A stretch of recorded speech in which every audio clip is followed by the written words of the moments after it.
Como les he dicho, esta y la segunda y el jueves los voy a obligar a participar. No hay pierde, por lo menos sus micrófonos me lo van a activar. ¿Ya? Aquí no hay pierde, no hay. Por favor, porque después, cuidado, hay alguna duda en el examen y estas son las únicas clases que vamos a poder tomar, ¿verdad? Porque no puedo yo disponer del tiempo de ustedes, ni mucho menos algún otro tiempo extra, fines de semana, ni nada, para poder dar este tema de repasos, ¿ya? Vamos a hablar del tema 1 de Introducción al Derecho Procesal Penal. ¿Qué entendemos por derecho procesal penal? ¿Qué hemos logrado captar como esencia del derecho procesal penal? Evidentemente tenemos un concepto, pero hemos generado, obviamente, en las clases muchos conocimientos. Bueno, hemos compartido bastante, ¿no? ¿Qué podemos decir? A ver, Miguel Rolando Flores.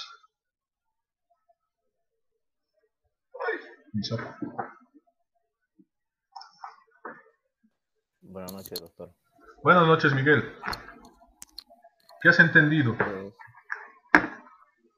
Bueno, el derecho penal procesal es un conjunto de normas jurídicas ¿Ya? que regulan de manera general todos los procesos que tienen referencia en la parte penal, doctor. Ya, puede ser. Andrea. Doctor, igual como decía mi compañero, que es un conjunto de normas, leyes que van a regular lo que respecta a un proceso penal, ¿no? Ya, Del poder coercitivo del Estado. ya. A ver. Nos estamos un poco saliendo de la tangente. Ya.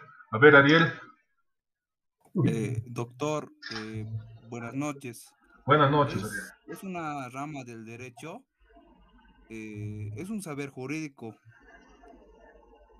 Esto es administración de justicia. Lo que he entendido en las clases es es un sistema de un proceso, Ya. constitución, desenvolvimiento es eficaz. Es un conjunto de normas que regulan el procedimiento penal, un cuerpo jurídico determinado. Ya. A ver, Vivian.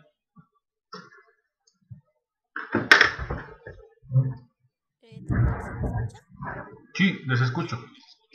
Para mí, el derecho procesal es, como dijeron mis compañeros, es un conjunto de normas jurídicas que van a corresponder al derecho público interno y además tienen la particularidad de que van a regular cualquier proceso de carácter penal desde su inicio hasta su fin.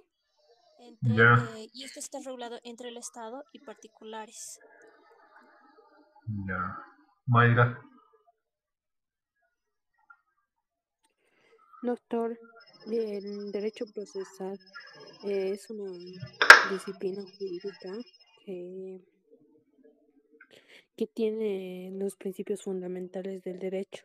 Ya. Eso. Ya. Gabriel. Doctor, buenas noches. Buenas noches.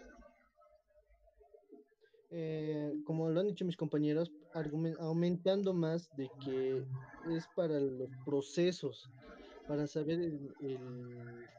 la especialización sobre un caso concreto. Ya. Rafaela.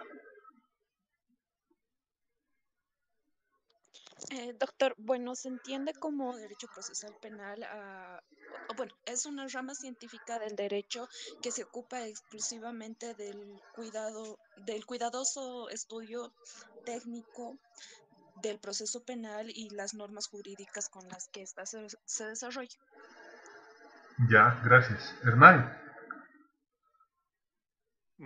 Doctor, podemos decir que es una síntesis de las garantías fundamentales de toda persona, que el Estado tiene el derecho de castigar y poner las sanciones por dichos delitos que se cometan. El Estado tiene el poder para castigar si es que no estoy mal, es ius punendi, si no estoy mal.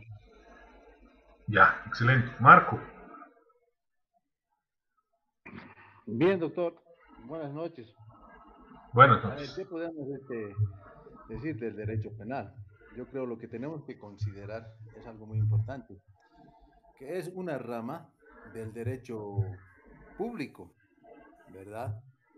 Y tiene por finalidad el de regular la potestad punitiva, ¿sí? Aparte de ser obviamente un conjunto de normas jurídicas y todo aquello, esos dos conceptos que digo, que es el derecho público y regular la potestad punitiva, que el Estado define dentro de las conductas de omisión, ¿sí? Que se pueden constituir en delitos, ¿verdad? Eso es particularmente lo que yo, cómo lo veo al derecho penal. Excelente. Jaime. Doctor, el proceso penal es un conjunto de normas que regulan al proceso penal, que regulan los actos cometidos por particulares. Ya. Nelson. Bueno, doctor, va a tener una función, o complementar lo que han indicado mis compañeros, va a tener una función primordial, por el cual va a ser, su función va a tener una función judicial penal dentro del Estado, por el cual asimismo esto va a imponer una sanción o medidas de seguridad penal. Ya, excelente. Les agradezco a todos por sus conceptos. Cada uno hemos recogido un concepto, o bueno, una idea diferente, más allá de un concepto, ¿verdad? Pero ¿acaso el derecho procesal penal no es específicamente la forma, el objeto para poder activar el derecho penal? La forma sustantiva, el derecho adjetivo para volverlo derecho sustantivo. ¿No es el derecho procesal penal la forma de la realización y el objeto de la ley penal en específico? Ustedes tengan ese concepto por así decirles, por gracia, ¿verdad? Está súper bien todas las definiciones que todos me han dado. Les agradezco porque han tomado de sus palabras, y eso es lo que me importa a mí, sus palabras. No me interesa que, por ejemplo, vean el texto y me digan, Fontecilla nos dice que el derecho procesal penal es la realización del derecho penal, puesto que la realización del derecho penal es el procedimiento que se refiere a las normas que van a aplicar este conjunto de normas y hechos públicos, ¿verdad? Me gusta la forma en la que ustedes están razonando y el criterio suyo, ¿verdad? Pero tengan en cuenta que del derecho penal nace el procedimiento. Entonces, el derecho penal es el objeto del derecho del procedimiento penal, ¿verdad? ¿Qué pasa si yo en el examen les pregunto, defíname el derecho procesal penal, ¿verdad? Obviamente, yo tengo que cargar el sistema la respuesta. Está súper bien lo que ustedes me están diciendo. Es un conjunto es una rama, es un conjunto de normas, es eso, ¿verdad? Pero tengan siempre en claro que hay un objeto y hay una norma adjetiva y una norma sustantiva, ¿verdad? Entonces necesitamos ocupar siempre la realización de lo que todos ustedes me han dicho. La aplicación del conjunto de normas. La aplicación de esa rama específica del derecho, ¿verdad? La aplicación específicamente, como nos ha dicho Hernán, del jus punendi, ¿verdad? Del Estado. ¿Por qué el Estado tiene el jus punendi? ¿Por qué no lo tiene otra persona particular? ¿Verdad? Entonces, esa es la realización del objeto, la materia, la ciencia propia. Porque ustedes vean que el derecho penal estudia específicamente la conducta de un hecho punible o de un tipo penal, por así decirlo, ¿verdad? Ya les he mencionado, ustedes tienen que hacer la subsunción, el desglose y el descarte en un tipo penal, porque no todos los hechos son iguales. Puede que el tipo penal sea el mismo, homicidio, feminicidio, asesinato, pero los hechos siempre nos van a variar y es en ese momento que se activa el derecho procesal penal como objeto causa de la definición y la realización de este sistema propiamente del derecho penal. Si no hubiera el derecho penal, no tendríamos derecho de procedimiento penal, porque en específico necesitamos ese como un reglamento, el Código de Procedimiento Penal, para poder ejecutar lo que nos dice el derecho penal, ¿verdad? Les agradezco, muchas gracias, me ha alegrado escucharles a todos ustedes y la definición que tienen. Entonces estoy segurísimo que el trabajo me va a sacar una sonrisa. ¿Ya? Doctor, Dime. entonces, de acuerdo a lo que usted nos explica, a ver, ¿qué podemos decir en sí del derecho penal? ¿Qué es el objeto del derecho procesal? El objeto propio es la norma, la ley, ¿no ve? Lo positivo, como dicen. Tenemos el Código Penal, eso es lo positivo, donde están los tipos de delito, los non juris de todos los delitos. Ustedes van a poder ver, si han leído la 1390, la modificación al Código Penal y al Código de Procedimiento Penal, ha cambiado bastante ahora en el tema, por ejemplo, de delitos contra corrupción, servidores públicos. En procedimiento penal ha cambiado el tema de la prescripción de los delitos y la rebeldía en delitos de corrupción pública, de incumplimiento de deberes, ¿verdad? Pero, Marco, si no tuviéramos este non juris como objeto de causa probable de una investigación, no tendríamos la razón de un procedimiento, ¿te das cuenta? Porque bien, está súper bien, la teoría está ahí, está en los libros, pero ustedes como abogados, ya sean penalistas, civilistas, familiares, corporativos o de alguna o más comercialistas, tienen que entender que el análisis que ustedes hagan es lindo, ¿verdad? Yo escucho siempre en audiencias el doctor, postdoctorado, PhD, masterado, DAEN, magister, pero antes, y los que escribían los libros con anterioridad a todos los títulos que antes y hoy ya se generan y solamente es por un denominativo de una especialidad, eran personas como nosotros, ¿verdad? Que eran estudiosos de alguna materia del derecho y han generado su análisis propio, su concepto jurídico, que ellos han hecho un análisis y hoy en día seguimos teniendo esa felicidad de poder gozar con ese análisis porque es la base de nuestro Estado, ¿verdad? Nuestro derecho penal, por ejemplo, es uno de los derechos que yo pienso, derecho penal contemporáneo, uno de los mejores derechos penales en el sentido sistemático, por así decirlo. Ahora, si nos vamos a entrar a discutir el tema de la aplicación de nuestro derecho, en el tema procedimental no es la ley misma, no es el código, no es lo positivo, es el tema de las personas que aplican la ley, ¿verdad? Porque yo tengo el Código Penal y el de Procedimiento Penal. Si se siguieran a rajatabla, les apuesto que no tendríamos mora procesal, tendríamos un montón de situaciones muy diferentes a las que tenemos hoy en día. ¿Ya? Doctor. Dime.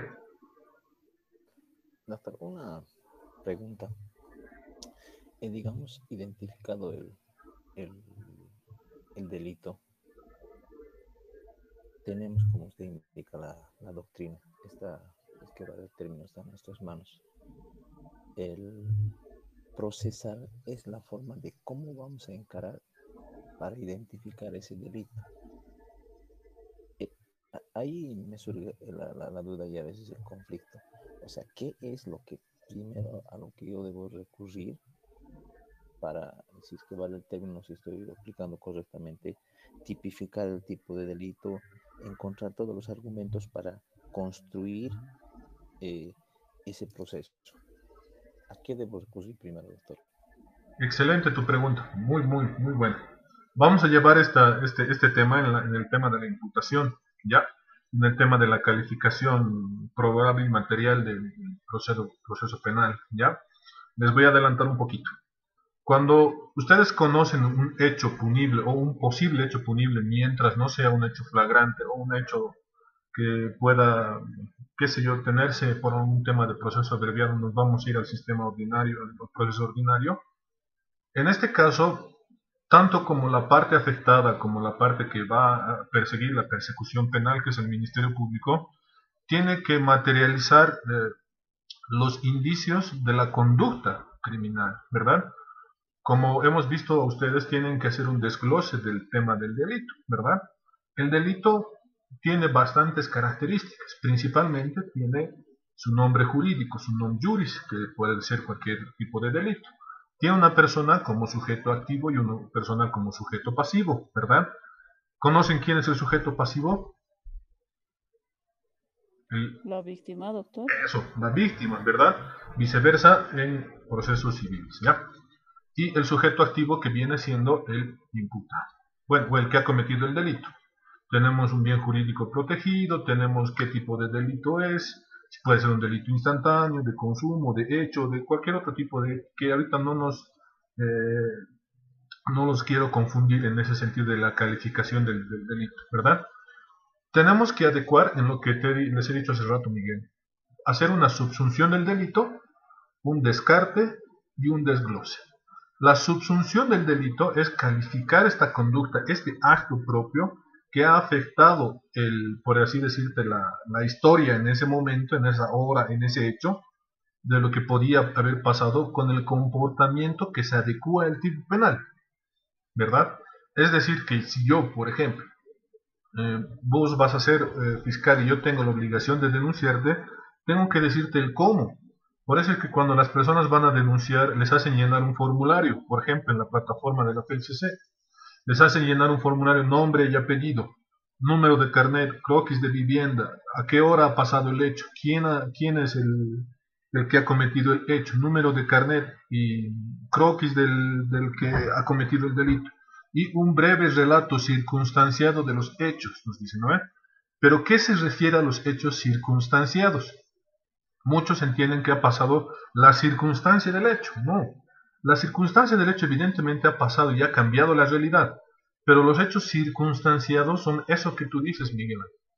¿Por qué? Porque tenemos que adecuar esa circunstancia a un tipo penal en acto, en hecho y en objeto, ¿verdad? Acto, es decir, que su conducta haya sido típica, antijurídica y culpable. En hecho, que ese hecho haya producido un daño, haya producido una afectación, ¿verdad? Y el objeto que ya se maneja en el sui generis del nuevo tratamiento penal, que por ejemplo lo trata mucho Perú, México, Paraguay. El objeto es decir, ¿por qué ha sucedido esto? ¿O para qué? ¿Cuál ha sido el motivo? ¿Verdad?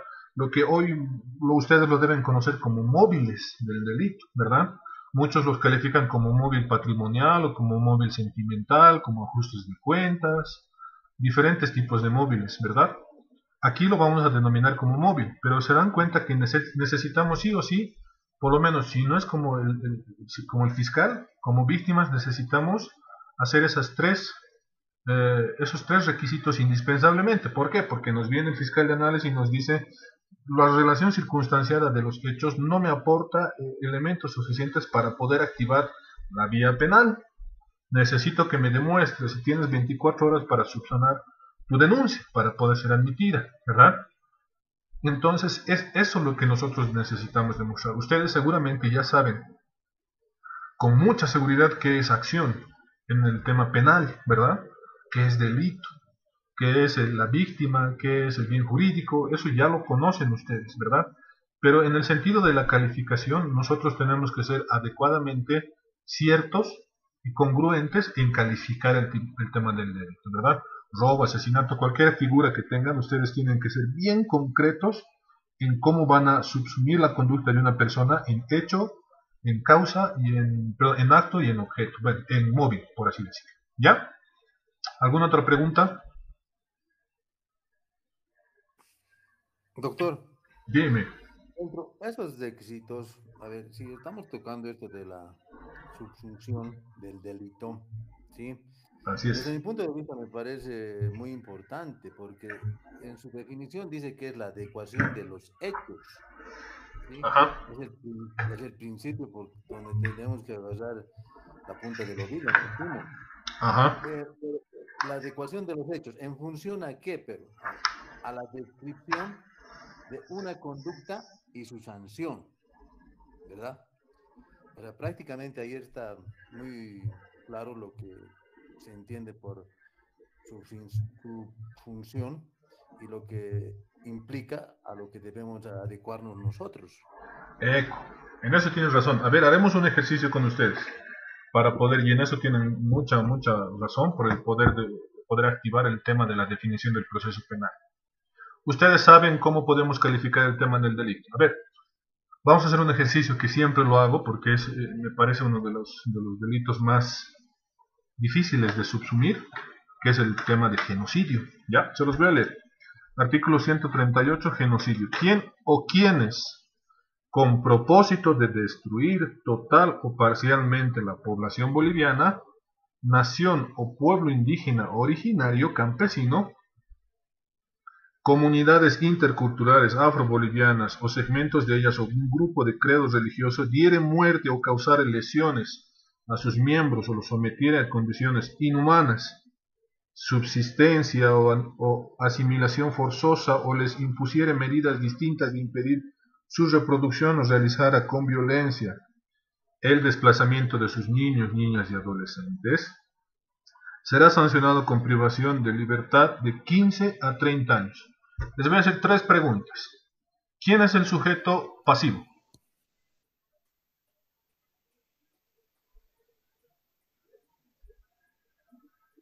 El grupo social, doctor, que está siendo vulnerado, ya o sea, pueden ser grupos sociales, políticos, religiosos. Ya, les voy a mandar el delito al WhatsApp ahorita, ¿ya? Para que si es que no lo tienen, lo vuelvan a leer, porque tal vez he leído muy rápido. Solo el tema de los grupos vulnerables.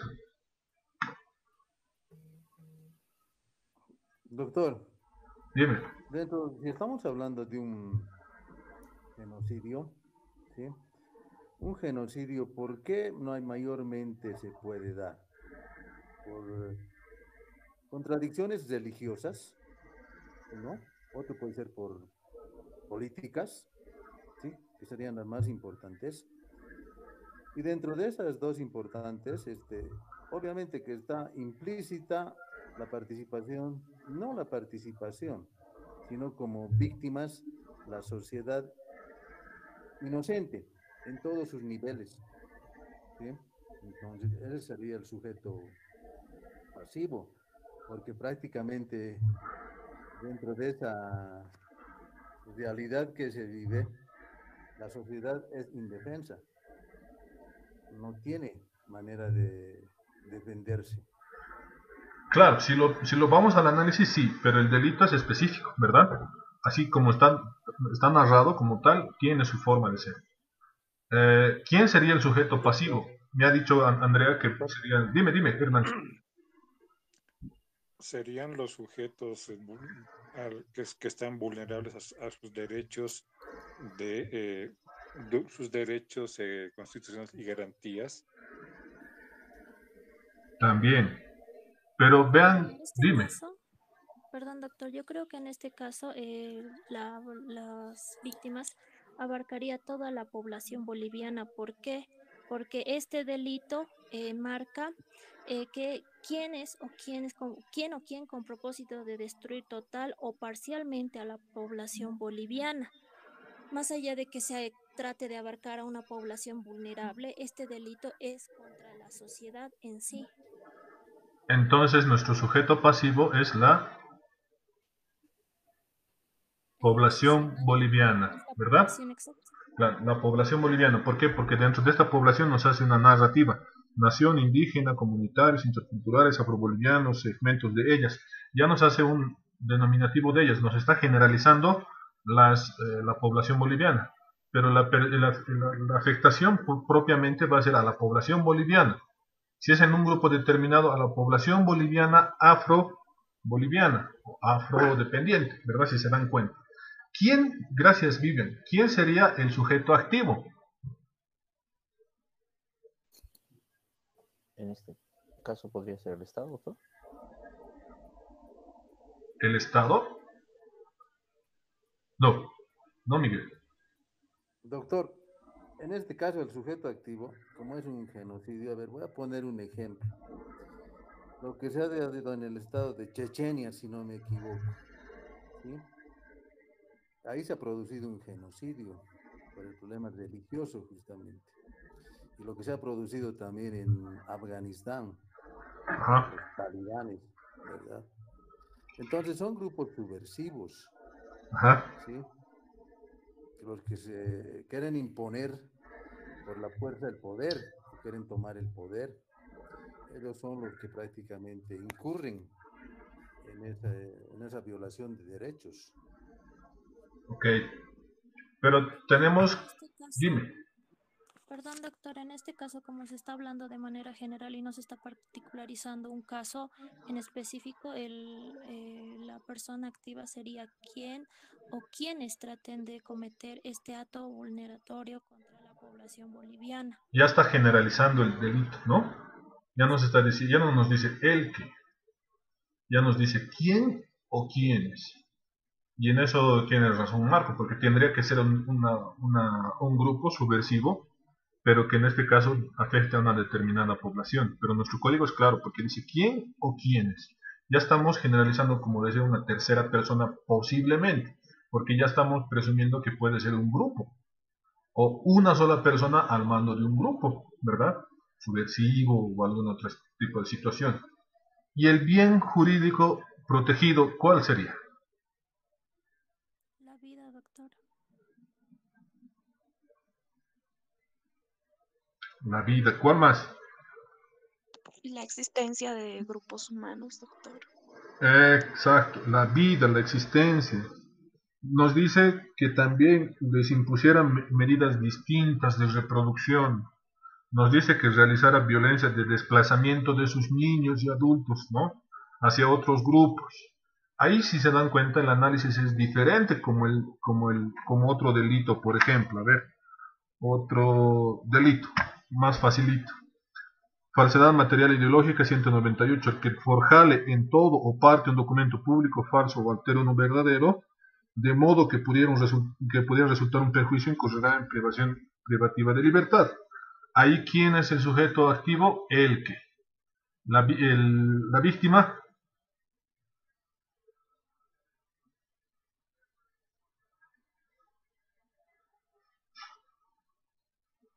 Doctor, por favor, ¿podría dar de nuevo la lectura? No la he entendido en sí. Falsedad material. Vamos a ir un poquito más lentito. El que forjare en todo o en parte un documento público, falso o altere uno verdadero, de modo que pueda resultar perjuicio, incurrirá en privación de libertad de 1 a 6 años. Sujeto activo ya sabemos que es el que, ese el que siempre aparece en los delitos, ¿no? Pero, ¿quién es el sujeto pasivo? El que se ve perjudicado con dicha falsedad, doctor.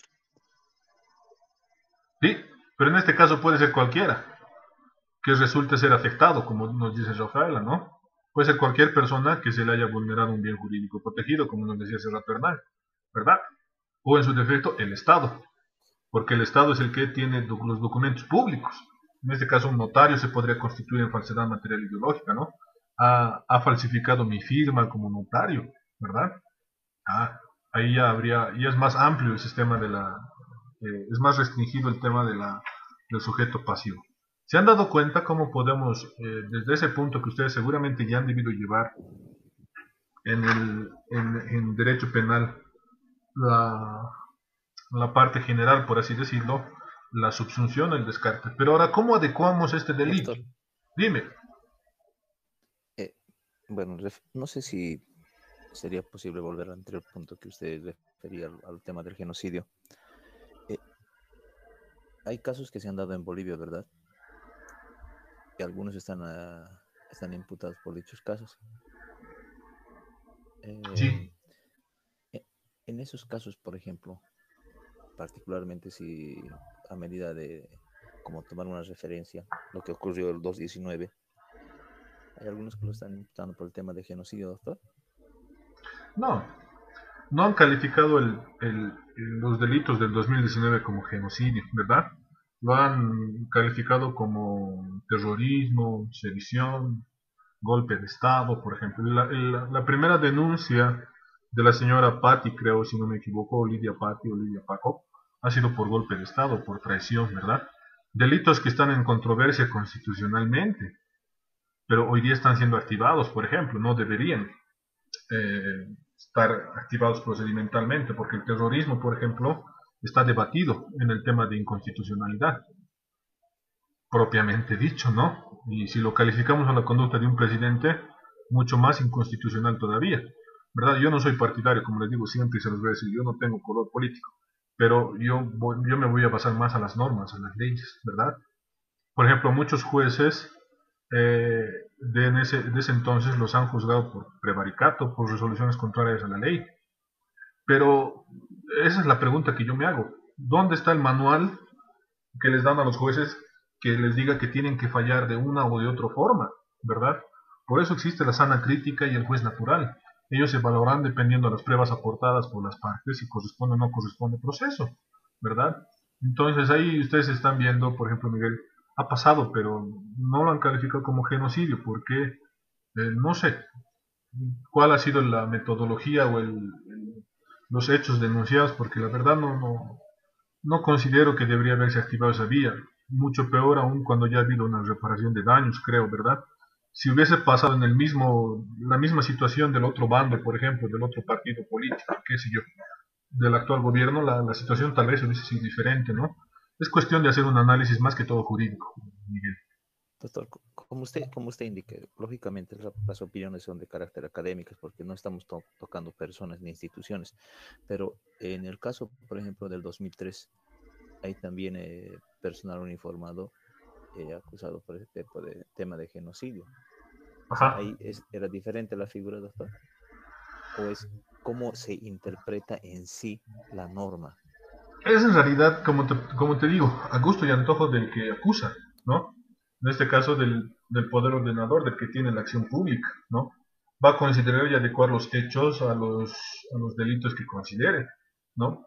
Y es lo que les decía en otras clases anteriores. Los fiscales, por ejemplo, en este caso anticorrupción, y las instituciones del Estado, delitos de corrupción, por ejemplo, estos delitos que estamos hablando, Miguel, no solo te va a denunciar por genocidio, te va a descargar todo el Código Penal, en el tema de delitos contra el Estado, traición a la patria, sedición, un montón de cosas, ¿no? Pero la calificación tiene que ser específica en un delito. Nosotros tenemos concurso de delitos, pero siempre va a prevalecer el que tiene pena mayor, ¿verdad? Y los demás van a quedar como si no hubiera pasado nada por el hecho de que no hay sumatoria de condenas acá. Sí, doctor, gracias, doctor. Ya. Estamos bien. Vamos al tema 1 para que no se nos vaya la hora. Funciones. Estamos bien con las funciones. Nadie me está preguntando nada con el tema 1. Solamente Aimé me ha preguntado con el tema de las fuentes. Ahorita lo vamos a tocar. Nadie tiene preguntas, dudas. Doctor, yo tengo una duda. ¿Cómo se está tomando lo que es la naturaleza del derecho penal como base? Porque no olvidemos que hay dos corrientes que establecen que la naturaleza penal es netamente sancionadora y autónoma, pero hay otras corrientes que dicen que la naturaleza va a ser constitutiva accesoria. Ajá. Nosotros, ¿cómo tendríamos que tomarlo, doctor, desde el punto de vista de la naturaleza aplicado a lo que es el procesal penal? Ya. ¿Me puedes repetir el tema de la característica autónoma en tu duda, por favor? Te escuché un poquito entrecortado. No, doctor, yo le preguntaba cómo tendríamos que tomar nosotros más que nada la naturaleza del derecho penal, porque como usted dice, me ha llamado la atención lo que usted estaba diciendo, que en otras legislaciones se está tomando ya el objeto, como en la peruana, si no me equivoco. Entonces, nosotros, ¿cómo deberíamos de asumir la naturaleza del derecho penal? ¿Simplemente como una naturaleza sancionadora autónoma o ya tomarlo como una naturaleza constitutiva accesoria? Ya. La naturaleza del derecho penal, por decirlo en forma general, siempre va a ser sustantiva. ¿Por qué? Porque si vamos a tomarlo más del sentido autónomo, evidentemente nuestra ley procesal como nuestro derecho penal es autónomo en sí, en aplicación, no depende de otras circunstancias, de otro derecho, por así decirlo, ¿no? Vamos a rescatar más la naturaleza instrumental del derecho procesal penal, ¿ya? ¿Por qué decimos más instrumental? Porque tú sabes que desde un principio el derecho penal y el derecho procesal penal se ha vuelto más materialista, no en el sentido de técnica, sino en el sentido de poder garantizar y materializar lo que se está tramitando, lo que se está haciendo en un proceso. Por eso decimos que también, cuando hemos hablado en el anterior tema, nuestro derecho, por ejemplo, es garantista, ¿verdad? Por eso se les pregunta a los jueces y a las partes, bueno, ¿cuál podría ser el móvil del delito? ¿Por qué se ha ocurrido este delito? ¿Por qué existe esta situación procesal en la que se tenga que activar el derecho penal, por ejemplo? ¿Verdad? Entonces, vas a tener que entender que este carácter instrumental, Vivian, es muy importante porque si vamos solamente a la autonomía y a la naturaleza del derecho procesal penal, vamos a empezar a hacer un tema más teórico y doctrinal del derecho penal. Cuando ahora nuestro derecho penal es muy, muy práctico, es muy, ¿cómo les puedo decir? Muy oral, muy activo, muy lindo, por así decirles, ¿ya? Entonces, en el sentido, si lo vamos a llevar más a la naturaleza, les sugiero, ¿no? Como sugerencia, porque ustedes como abogados van a tener su forma de ejercer el derecho procesal penal, ¿no? Y espero que toditos sean penalistas para que nos veamos en un futuro y nos veamos del doctor Dips, no mentira. Uy, la clase está siendo grabada, ¿no? Ya, ni modo. Va a ver el doctor Dips. Ya, por eso, porque la característica instrumental va a ser el respeto de la norma, muy bien. El respeto de las garantías, si se han dado cuenta, son más garantías para la parte imputada que para la parte víctima, ¿verdad? Esa naturaleza es más propia que la que ustedes puedan seguir, lo que dicen los libros, características autónomas y predefinidas, ¿no? Lindo sería que tengamos la misma situación, por ejemplo, procesal de otros países, pero nuestro derecho penal y nuestro derecho procesal penal es muy, muy moderno en sistema.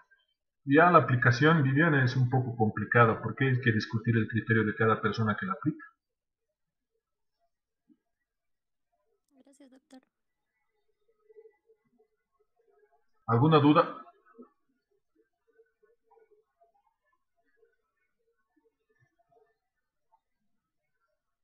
Nadie me está preguntando nada más del tema 1.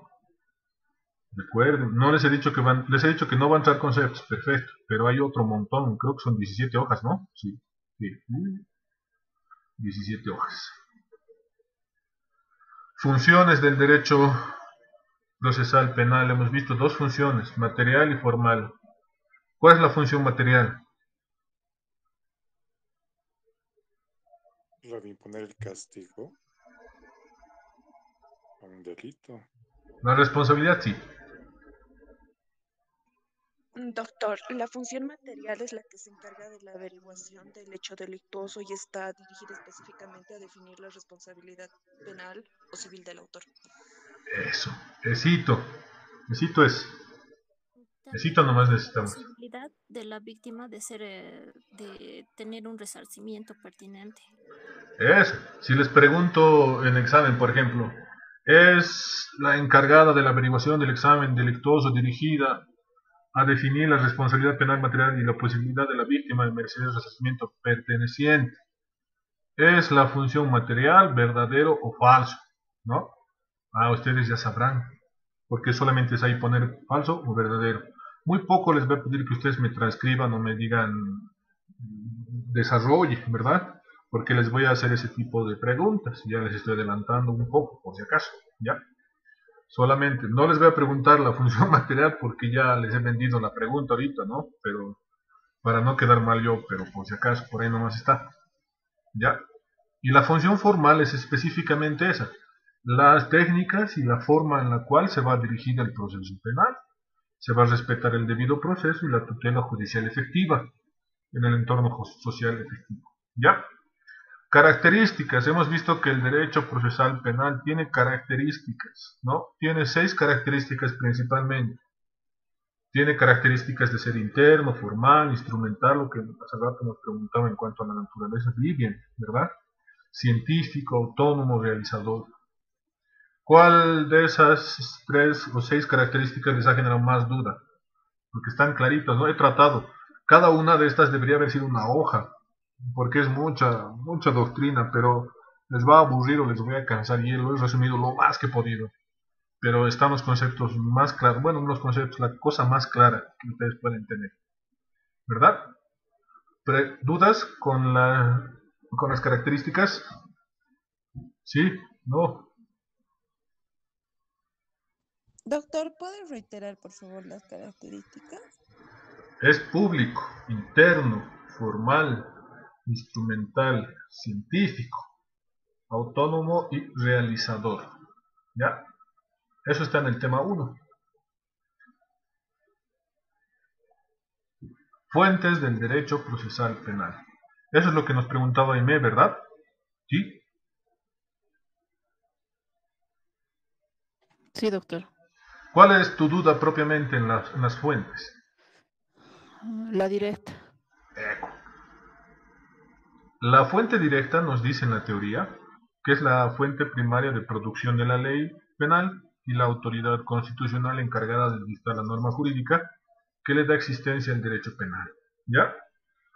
Nuestra producción de ley, ¿cuál sería como fuente primaria? En nuestro estado, ¿quién produce las leyes? El órgano electoral, ¿verdad?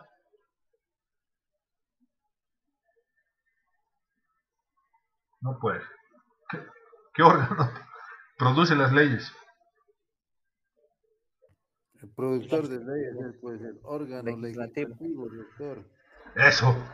Casi les he visto diciéndome sí con el órgano electoral, ¿ve? Más bien están atentos, más bien, gracias a Dios. Gracias, ya. El órgano legislativo es el que produce las leyes, ¿verdad? Y la autoridad constitucional. Vamos a entenderlo de esta manera. Nuestro órgano legislativo, produce las leyes, las hace un sistema propio para poder efectuar la aprobación de una ley que tiene dos visados, por así decirlo.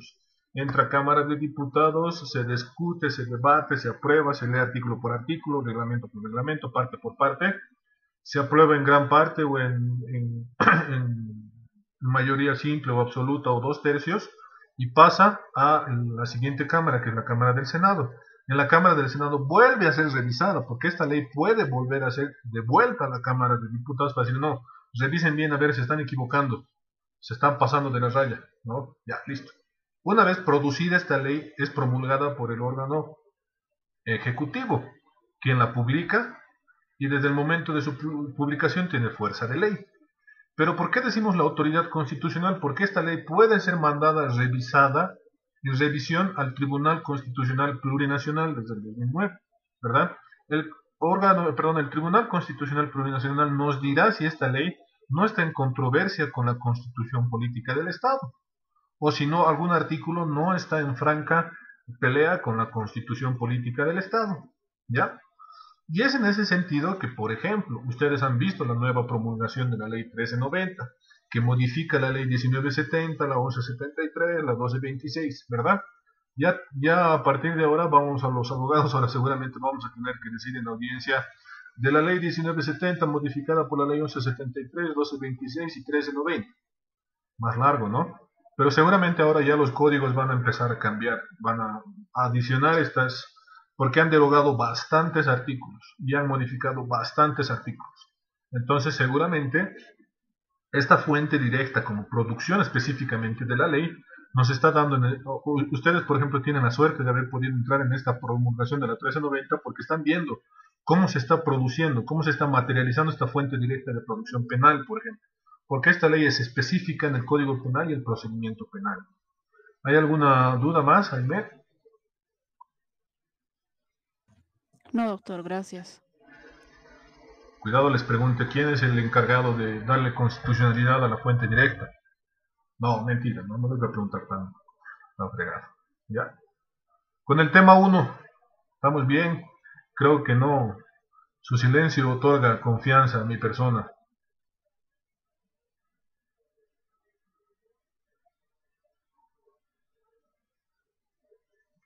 ¿Estamos bien con el tema 1? Para que nos pasemos al tema 2. Ya pues, no sean malitos. Moral nomás. Doctor, Dime. por favor, ¿puede decir cuáles son las fuentes? Fuentes del derecho procesal penal son dos fuentes en específicas. La fuente directa y la fuente indirecta, no indirecta. Sí, la fuente directa y la fuente indirecta. Dos fuentes principales, ¿no? Ya a partir de ahí tenemos un montón de fuentes. La Constitución Política del Estado, La Constitución Política del Estado como fuente del derecho es garantía constitucional del derecho penal o principio del derecho penal.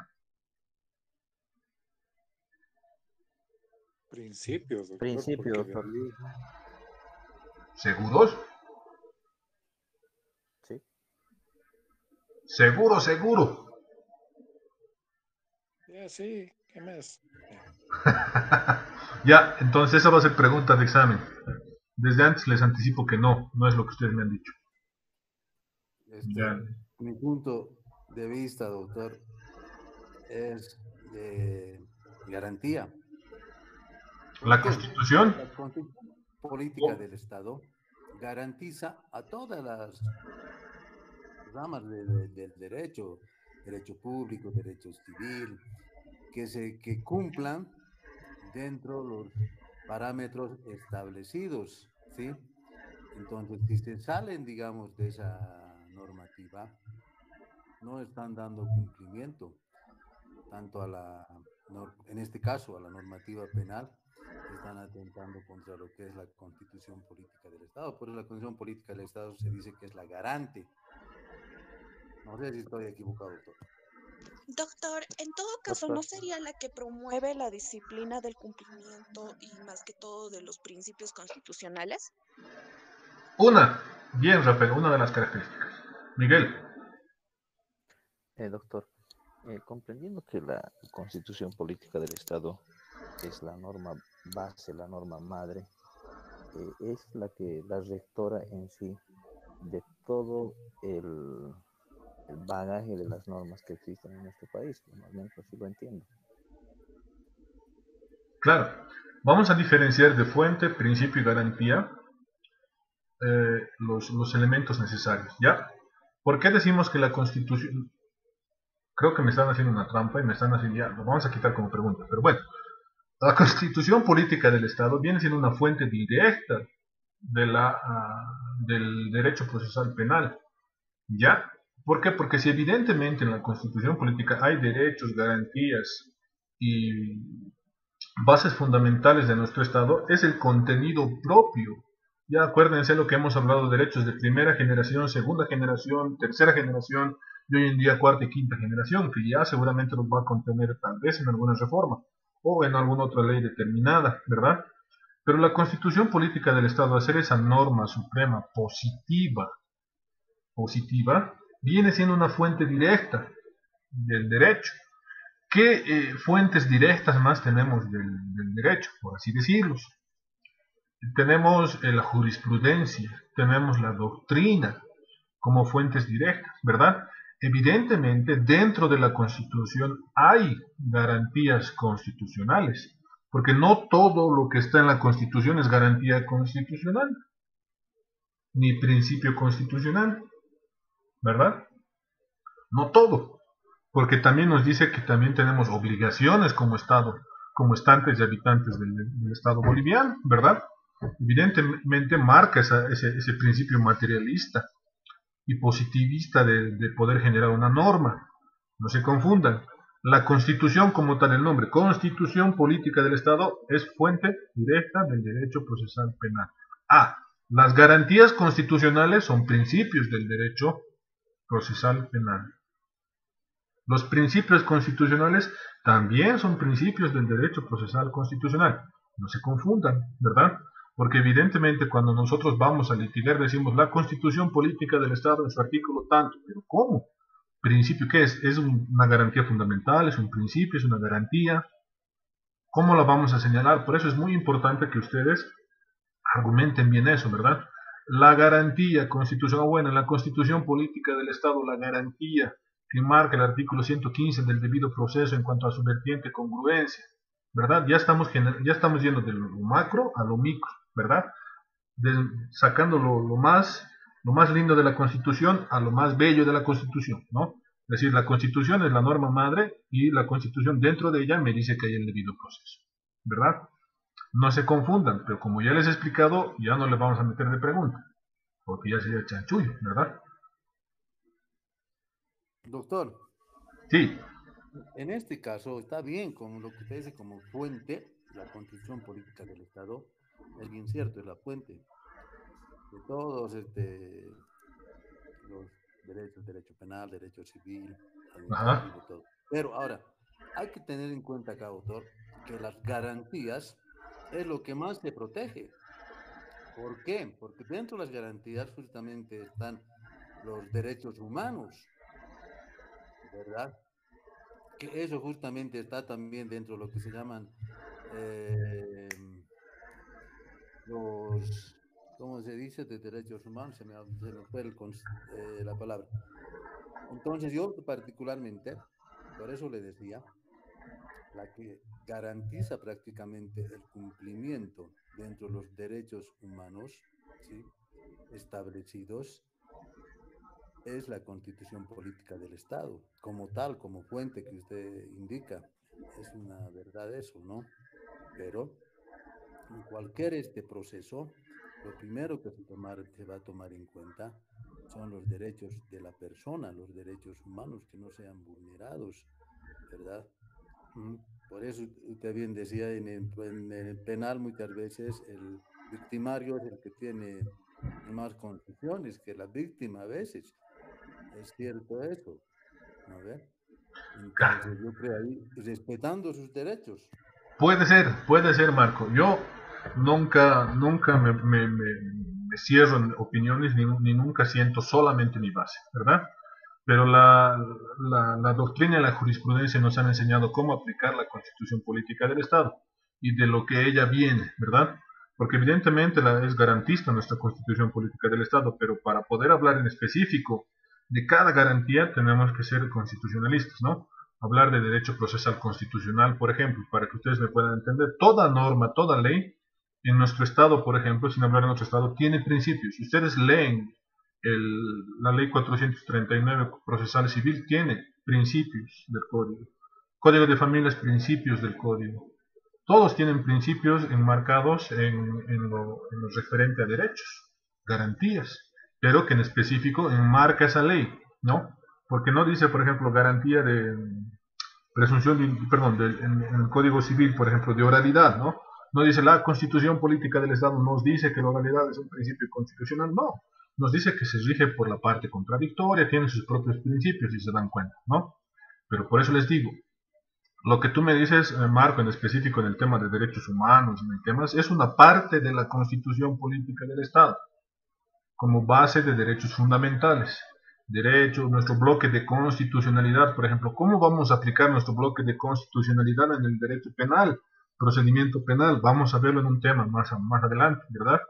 Pero es muy importante hacer la delimitación de los derechos, garantías, deberes y obligaciones que lo enmarca la Constitución Política del Estado.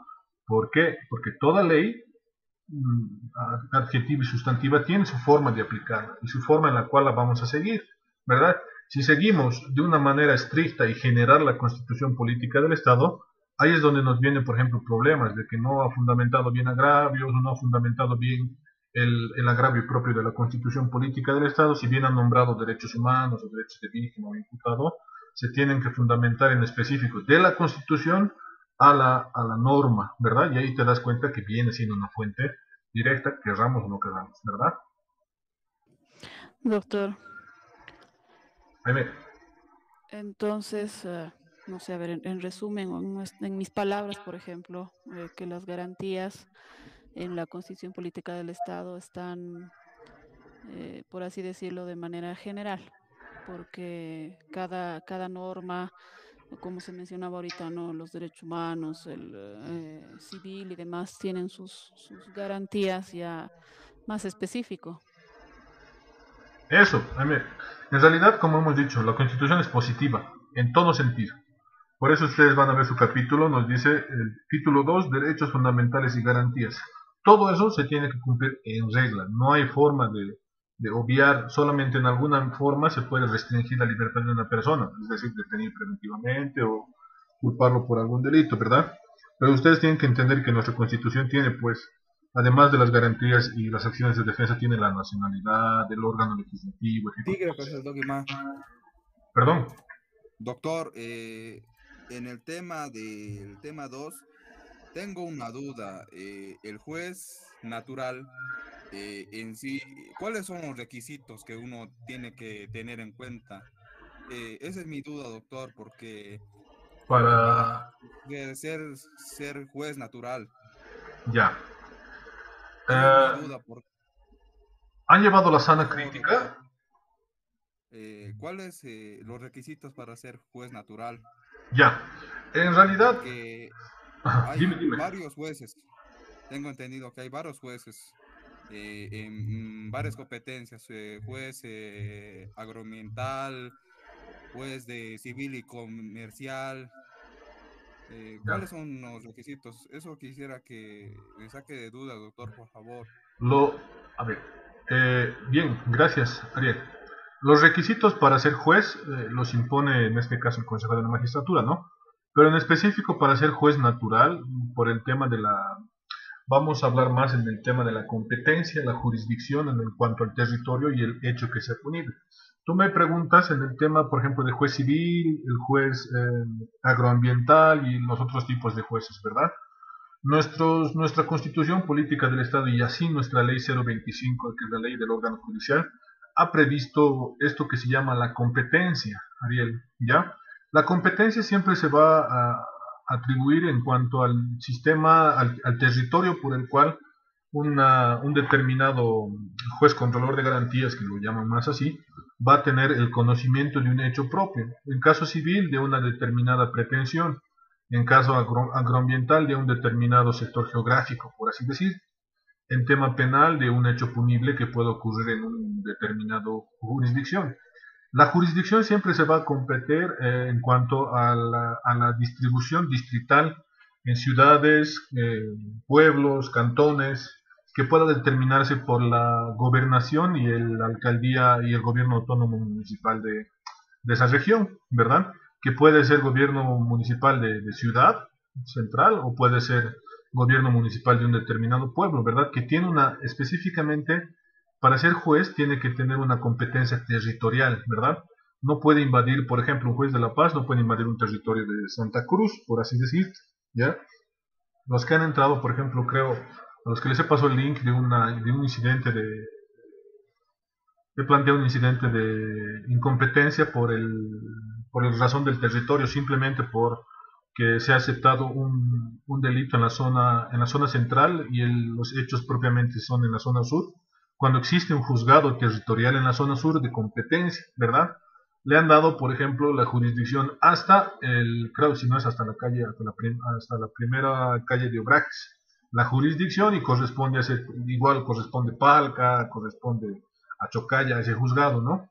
Que está en la zona sur, en la 12 de Calacoto.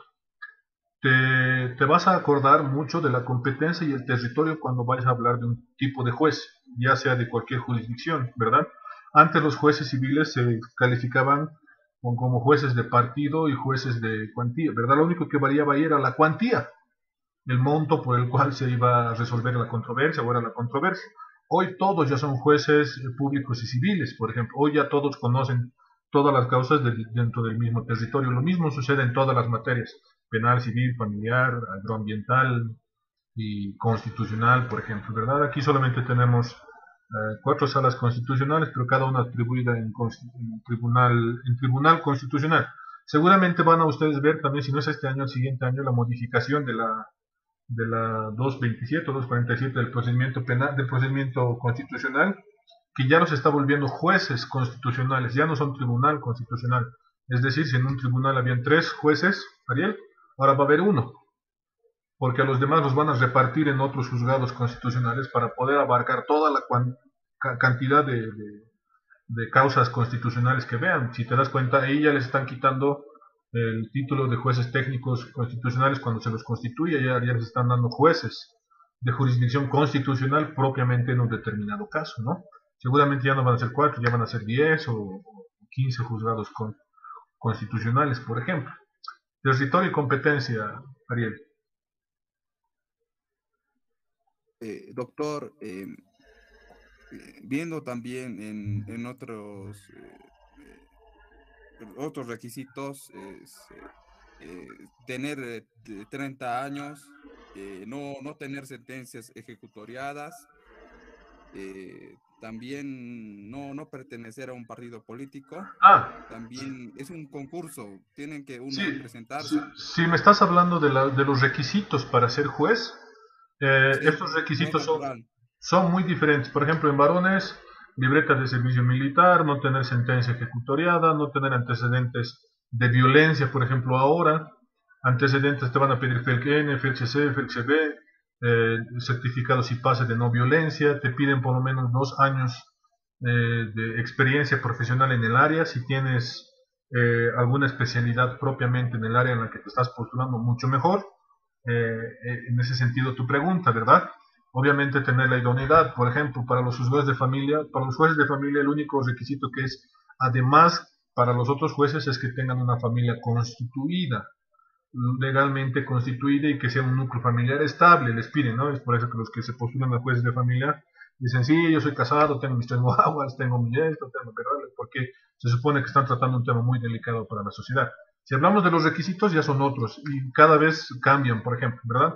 Han debido ver las convocatorias que votó el Consejo de la Magistratura hoy para secretarios, conciliadores, por ejemplo, ha variado. En el tema de conciliadores ya no está pidiendo personas que sean especialistas en el área jurídica, o que estén estudiando derecho, o sean egresados de derecho. Ya están pidiendo incluso personas que tienen, por ejemplo, administración de empresas o algún otro requisito, que por ejemplo va a haber mucho problema cuando las partes quieran resolver, y los conciliadores van a ser objeto incluso de denuncias, ¿verdad? Por el poco desconocimiento legal que puedan tener. Eso lo votó el Consejo, por ejemplo. Los requisitos ya son diferentes, y siempre los vas a encontrar en la página del Consejo de la Magistratura. A veces varían dependiendo de la convocatoria, ¿no? Hoy, por ejemplo, están pidiendo certificado de vacuna o prueba PCR para poder postular, ¿no? Y a otras cosas con el tema del COVID. ¿Preguntas, dudas con el tema 2? Tenemos todavía tiempito. Doctor. Dime. Acá viendo las diapositivas, a ver, quisiera que nos amplíe sobre el concepto de esto de la política criminal, ¿sí? Que me parece que va a ser muy útil, más que todo en estos tiempos que estamos viviendo, y que pues, desde mi punto de vista engloba prácticamente dentro de lo que es la seguridad ciudadana, si no estoy equivocado. Así es, Marco, pero no voy a poder porque es pregunta de examen. No, mentira. La política criminal se va a referir en específico a esos sistemas o a esos elementos o a todas las decisiones que puedan tomarse en cuanto a la prevención de un delito, cuando se conoce hoy en día, ¿verdad? La política criminal, por ejemplo, es el estudio de la evolución, o en este caso de la forma del delito, de la forma en la que se cometen delitos, ¿ya? Porque los delitos siempre tienen la tendencia a evolucionar. Ya hablábamos de esa clase, por ejemplo, los narcotraficantes, ¿no? Antes pasaban en bolsas las drogas, hoy pasan en maletas, las pasan en champús, hay drogas líquidas, y ya las logran camuflar de diferente forma. Entonces ahí es donde va a intervenir mucho la política criminal, no solo en seguridad ciudadana, por el hecho de poder erradicar el tema de los delitos. Hoy en día están viendo mucha política criminal, por ejemplo, en cuanto a la violencia de género, ¿verdad? A los delitos contra las mujeres, ¿no? Por ejemplo, están viendo mucha publicidad en cuanto a la violencia, que hoy de mismo maquillaje, por ejemplo, creo que he visto en el 2, presentadoras están maquillando como golpeadas, pero puede ser tú y tienes que denunciar, por ejemplo. Ese tipo es la política criminal. Por ejemplo, antes ustedes veían cada fin de año votaban planes, ¿no? Plan Papá Noel o el plan, ¿qué era? Planes diferentes, ¿no? Y en los que trataban de prevenir, y justo decían a la población, en época alta, no anden con sus celulares en la calle, cuiden sus mochilas, agarren de las manos a sus niños. O por ejemplo, hace medio año, creo hace un año atrás, han pedido que por favor a las mamás no anden con más de 2 niños o un niño, porque pasaban taxis y se los robaban, y decían que tienen que correr inmediatamente para poder hacer la alerta migratoria y no lo saquen del país, por ejemplo. El caso que ha pasado con ese bebé que se lo han robado de un hospital, ¿verdad? Han visto que ha aparecido porque una señora ha dicho, no, miento, de la Plaza de Israel. La señora ha aparecido, no, pero es que es mi hijo, mi bebé. Por ejemplo, ahí aparece una política criminal grande, ¿no? Se ha activado, que vamos a prevenir este delito, que no vamos a permitir. Ustedes saben que en ese momento el señor Murillo era más periodista que ministro, ¿no? Pero en ese momento se ha activado mucho y ustedes están viendo incluso mucha política criminal en cuanto a los delitos de corrupción, por ejemplo, ¿verdad? Están viendo mucha publicidad de que no se va a permitir que el proceso de cambio o que nuestro Estado retrotraiga a los estados antiguos y que todo delito va a ser investigado, va a ser sancionado y culpado no por venganza, sino por justicia, ¿verdad? Esas son cosas que enmarcan la política criminal. La política criminal específicamente la tiene el Estado y muchos entes regulados por el Estado, Marco. Gracias, doctor. Preguntas, dudas. Nadie me ha preguntado nada del examen, ¿no? Conste. Hoy era su oportunidad. Es que es harto. Es que uno le puede hacer preguntas, pero es que no sabemos. Por lo menos hablo a título personal. Es harto, no sé por dónde agarrar el hilo. Les soy sincero. Ya. No sé los demás. Es que me hubieran dicho del tema 1 qué preguntas van a entrar, ¿no? No les, va a entrar en específico esto, ¿no? O me hubieran dicho del tema 2, más o menos qué cositas a usted le gustaría que entre en su examen, ¿no? Tratándome de hacer pescar o pisar el palito, ¿no? Pero no. Del tema 2, más o menos, ¿qué se le ocurre poner en el examen? Todo. Ya, no, mentira. Perdón, del tema 2 yo tengo una consulta. Dentro de lo que es el principio de oficialidad, ¿cómo se actuaría en caso de que se genere un proceso de manera de oficio y que, qué sé yo, el juez encargado, o bueno, al momento de hacerse la denuncia se haga una incorrecta subsunción de un tipo penal y la persona termine, qué sé yo, pagando una condena por un delito incorrectamente, bueno, que sea incorrecto al tipo penal que debería? ¿Cómo se procede en este caso, doctor? Mira, el tema de oficialidad siempre tiene la carga de la persecución penal en el Ministerio Público, ¿verdad? Tiene la obligación de subsumir los delitos, hoy en día denominada la imputación objetiva, ¿verdad? Y en eso tienes mucha razón. Yo les voy a poner un ejemplo que hasta la fecha sigo teniendo dudas. El caso del bebé Alexander, por ejemplo, ¿verdad? Lo han culpado al médico por un delito que llegado en su momento han probado que no era cierto, ¿verdad? Incluso las instituciones como la alcaldía, la gobernación han procedido a retirar su acusación. Han dicho, como no tenemos certeza de la participación de este señor, ya en juicio oral, por si acaso, ya cuando estaban en la etapa de debate, han procedido a retirar, igual el Ministerio Público ha procedido a retirar su acusación, ¿verdad? ¿Por qué? Porque han demostrado que más allá del hecho, que pueda estar en duda o no, no existen los elementos necesarios para poder fundamentar una posible pena o una posible sentencia condenatoria contra esa persona, ¿verdad? Pero si te das cuenta, se tienen que activar un montón de mecanismos, más el tema de volverlo público. Se han activado pericias médico-legales, pericias psicológicas. Por ejemplo, la pericia médico-legal de la doctora Terán es muy concluyente en el sentido en el que ha descartado la violación propiamente del bebé Alexander. La doctora Terán es una doctora médico-legalista muy respetable, con un criterio muy contundente y un dictamen muy contundente, muy difícil de debatir. Es una doctora muy preparadísima, muy preparada, ¿no? Ella era médico forense y creo que sigue siendo médico forense del IDIF o del ITCUP. Ella es la que hace específicamente las auditorías médico-forenses. Y vean cómo ha pasado tanto tiempo, viven en tu pregunta que es muy clara, en el tema de oficio, porque esta denuncia ha empezado de oficio, ¿verdad? Contra una institución de la gobernación que tenía el cuidado de unos bebés. Pero en su llegado momento, por técnicas procesales, es decir, averiguación de la verdad, se ha logrado determinar que no había elementos para presumir una culpabilidad o poder sentenciarlo, para poder condenarlo en una sentencia. Pero en ningún momento ustedes han podido ver que se lo ha declarado inocente o que hayan dicho no tenemos los elementos de su participación. Simplemente se ha dicho no hay los elementos suficientes de la participación de este señor. Eso no constituye en una inocencia absoluta, ni en una inocencia absolutoria, ¿verdad? Siempre van a quedar dudas en cuanto al procedimiento y al hecho, ¿verdad? Es muy importante que conozcan, y seguramente ya en forense penal, cuando hagan la práctica, vamos a poder determinar este caso, ¿ya?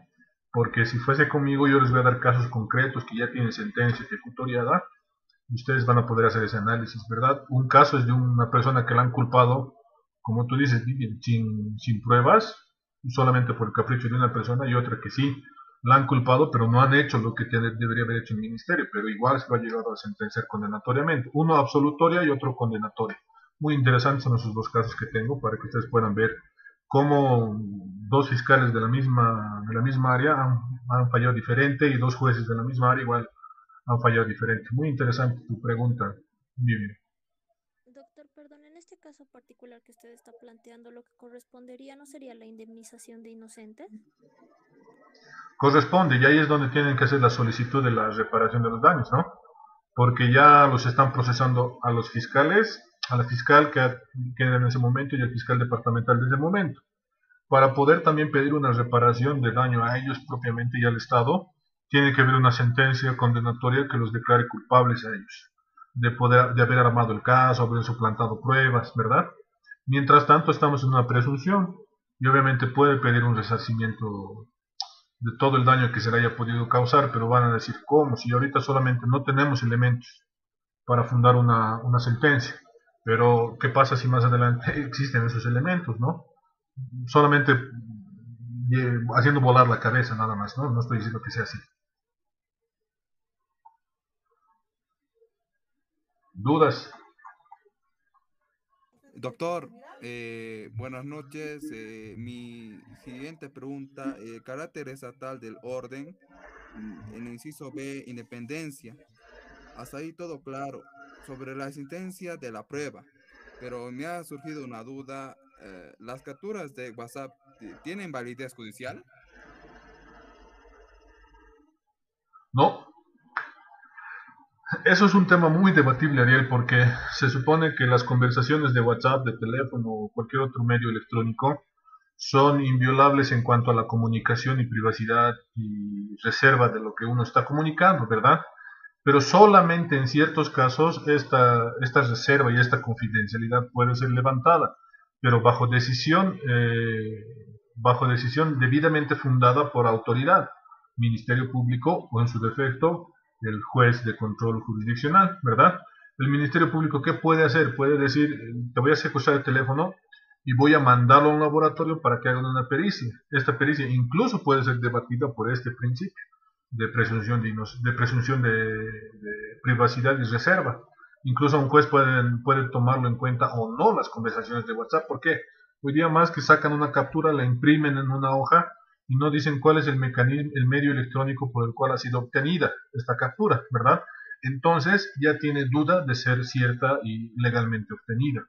Por ejemplo, muy poco juez ha utilizado como prueba plena y prueba contundente una captura de WhatsApp o una captura de pantalla, a menos que haya sido legalmente valorizada, es decir, la haya mandado al el ITCUB haya hecho un desdoblamiento de imágenes y así corresponde al celular Samsung S21 y con número de email tanto, WhatsApp tanto, número tanto, en la conversación de fecha tanto, ya.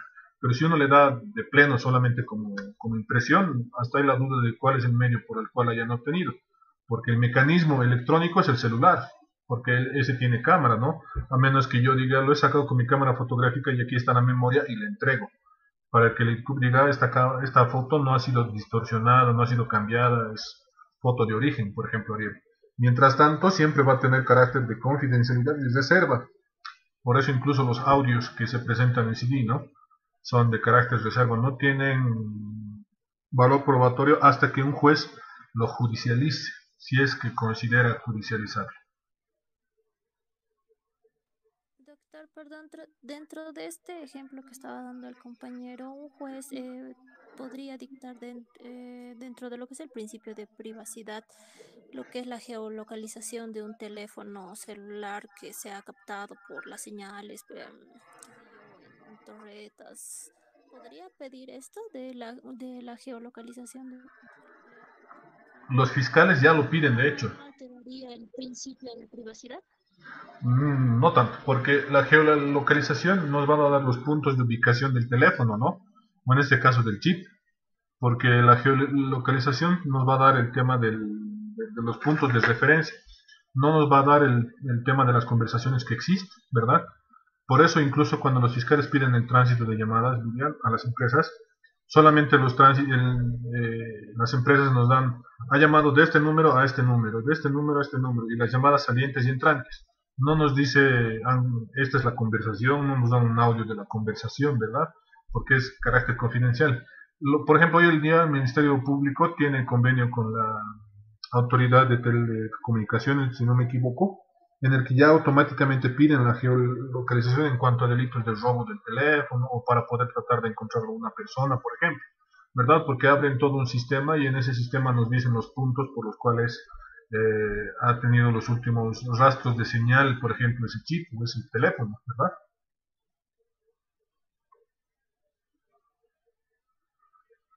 Surtiría todo un problema porque si a nuestros hijos les ponemos ese chipcito y los estamos viendo qué hacen y por dónde caminan, nos van a decir que estamos vulnerando la privacidad, ¿no? Bueno, sus perritos. Escucha, pobres los perritos. ¿Dudas, preguntas? Estamos cerca de concluir. Nadie me ha hecho preguntas. Consta. Del tema 1 y del 2 ya ha muerto, ha fenecido la oportunidad de preguntarme. El jueves tienen opción de preguntarme del 3 y el 4.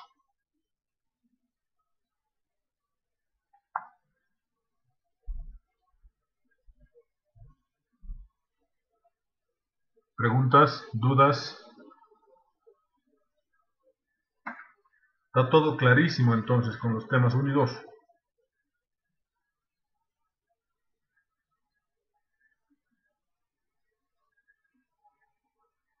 Ya. El día jueves vamos a hacer otra dinámica. Voy a tener que usar una ruleta con ustedes, ¿ya? Porque si yo les voy a preguntar, nos vamos a quedar callados nomás, ¿ya? Vamos a usar una ruletita en que voy a poner los nombres de todos ustedes y vamos a hacer girar la ruletita. Y les voy a hacer preguntas en específico de todos los temas. ¿Dudas con el trabajo? ¿Todo bien? ¿Todo contento? Doctor, su trabajo ha sido el trabajo más largo que he podido realizar, porque casi un día me he puesto a hacer su trabajo. No me digas eso. No me digas. Me voy a sentir mal. Me voy a sentir mal y les voy a tener que dar entonces trabajo de investigación nomás. No, está bien, porque es igual, está todo en su trabajo está todo, doctor, en su investigación, hay que verificar por qué delito va a ser juzgado. Es que si es muy largo, entonces les voy a dar un trabajo para que hagan modificaciones a la ley penal, por ejemplo, al procedimiento penal, proyecto de ley. Mentira. Sí, es un poquito larguito. Un poquito, si se han dado cuenta, más analítico, ¿no? No es tan trabajo de investigación, ¿no? Es más analítico. Dime. Bueno, yo estaba en las mismas que el compañero y escuchándole toda la normativa que encontraba para algunos casos, pero recuerdo también que me dijo en la anterior clase que va a considerar mucho la visión en la cual nosotros estamos respondiendo. Sí, solo necesitan el código penal y el código de procedimiento penal, nada más. No les estoy pidiendo jurisprudencia por si acaso. Entra bastantes otras cosas en algunas preguntas. Y tal vez constitución, pero no. Me van a hacer sentir mal y no les voy a dar más trabajos. Lo que vamos a tener que hacer es pura exposición. Pero no lo estamos diciendo porque no nos dé trabajo, sino comentando que está pues un poquito... Lo que menos quiero es que ustedes se cansen con trabajos, por ejemplo. Porque yo sé que en otras materias les deben dar un montón de trabajos de investigación y hagan esto y hagan el otro. Eso es lo que menos me gusta a mí, ¿verdad? Solamente en materias troncales, que sí es necesario. Pero no me gusta a mí llenarlos de investigación, que introducción, metodología, fundamentación, objetivos. No quiero eso, ¿ya? El siguiente trabajo va a ser un poquito más fácil, no va a ser pero un poquitito nomás. No va a ser tan fácil, pero va a ser un poquitito más fácil. ¿Ya? Eso sí se los adelanto.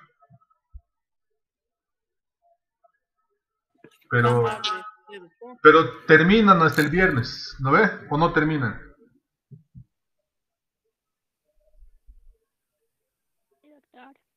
Eso.